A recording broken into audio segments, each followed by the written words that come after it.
Hello and welcome to Walker Tea Review. I'm Jason Walker here to look at a tea that from an area that makes black teas, but this black tea is actually a red tea. Now, as confusing as that may be, we'll be talking about a little bit of that as I kind of get this tea started. I'm going to be using my Gaiwan here. This is a Chinese tea, so I'll give you that clue already. I want to scoop out enough here to get cover about a basic inch to inch and a half diameter. That looks pretty good.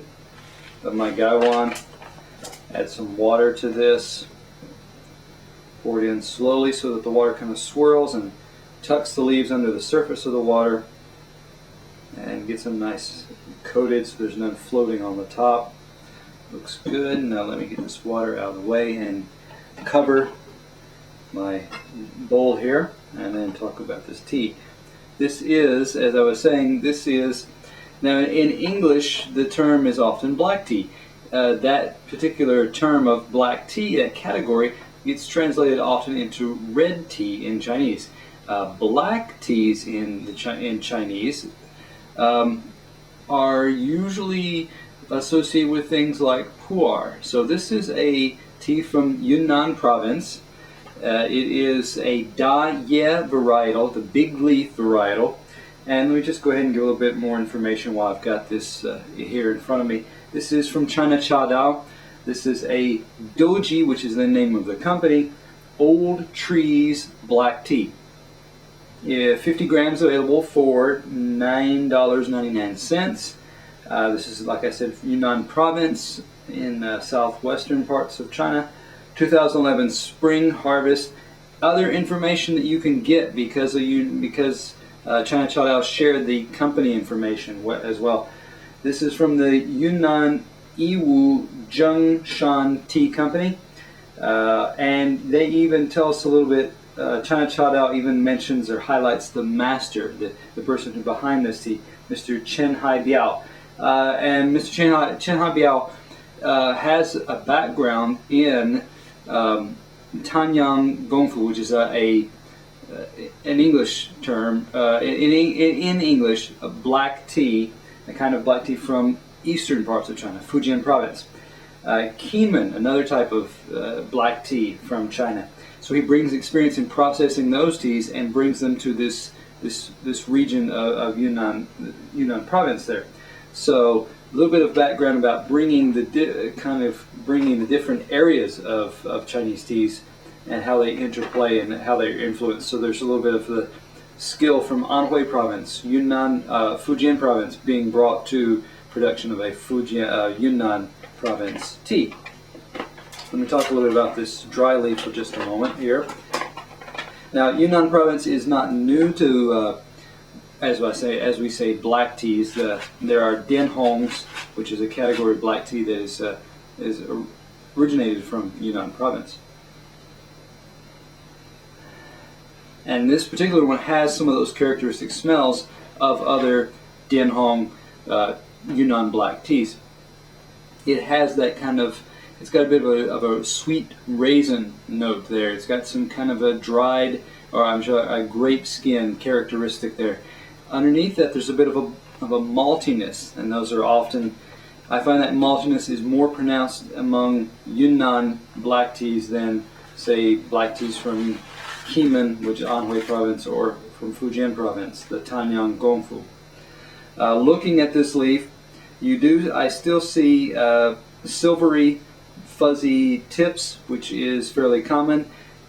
Different Dianhongs can have different degrees or levels or amounts of those golden tips. This one is around, I would guess around 15-20% of the leaves are that color. The rest are more of a bistre, brownish gray type color there. Good length. I mean, you've got many of these are an inch in length or thereabouts. Many of them could even be longer than that. Of course, you have some portions or places where leaves got broken, but overall, for the most part, good length, good size on these. A lot of fuzz, and even some fuzz kind of present, or as evidence of fuzz present on the black, darker leaf portions or leaves as well.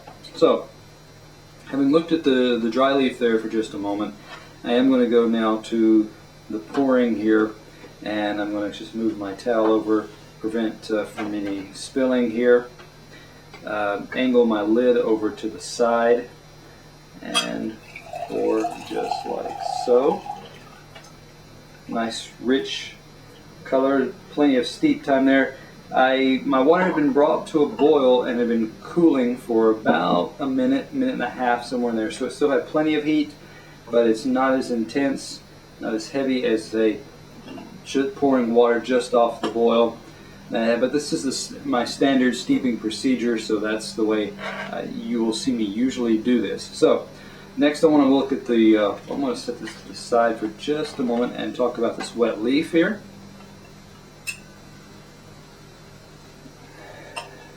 Still raisiny type notes coming out as dominant.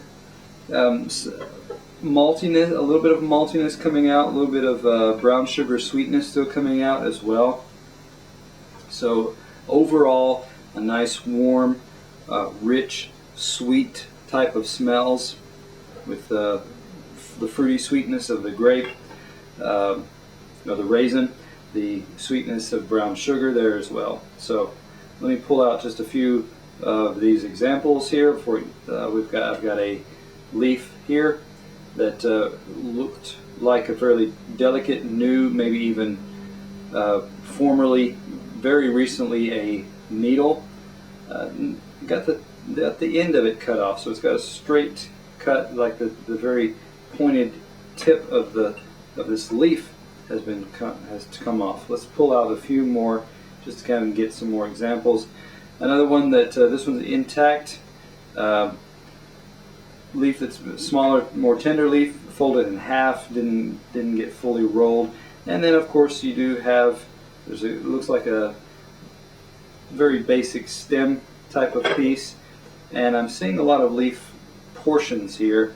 So let me just pull out one or two kind of leaf portions.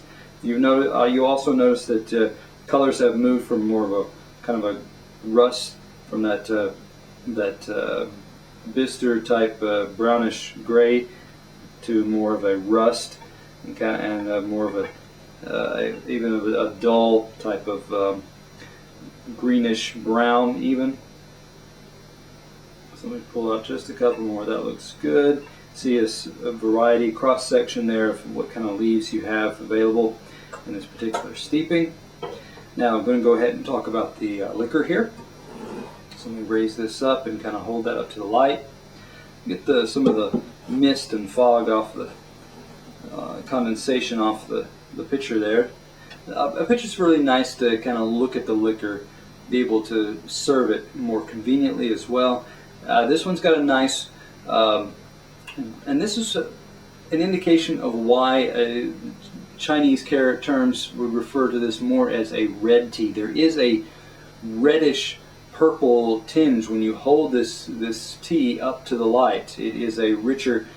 If you looked at it, I was talking with someone recently. If you looked at a Kenyan black tea, it gets more of a coppery orange type color. This one is more of a deeper reddish purple, moving almost towards like a port wine, a rich type of color there. Let me give that a pour here. Raisin notes still coming out fairly well in the liquor itself there. Let me give this a taste. Well, before I do that, I should mention just a little bit about good brightness here. It's got a rich color to it, so you're not seeing straight down through this cup easily. You can kind of, at an angle, you can see there's a sheen there, a layer of the oil, the natural oils of the tea floating on top.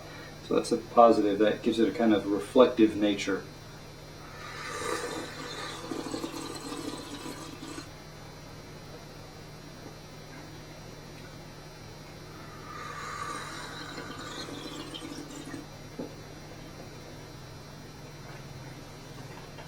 Still getting those raisiny type characteristics coming out here. What I also notice is a bit of a briskness, a light puckeriness to this, although it's not overly drying by any means, compared to some other Yunnan black teas like this. I would say it's in the middle as far as having an astringency or a briskness type to it. The texture there, I would say, is more subtle as well. The briskness and the kind of the drying aspect dominate any kind of mouth feel that's really going on here. But then the aftertaste, there's a sweetness that's building up, that your tongue and your mouth is trying to convert some of that briskness and astringency into a more, or it's reacting and compensating and creating this kind of sweet type texture there, and it's getting light fruit type of juicy sweetness there is what I'm getting.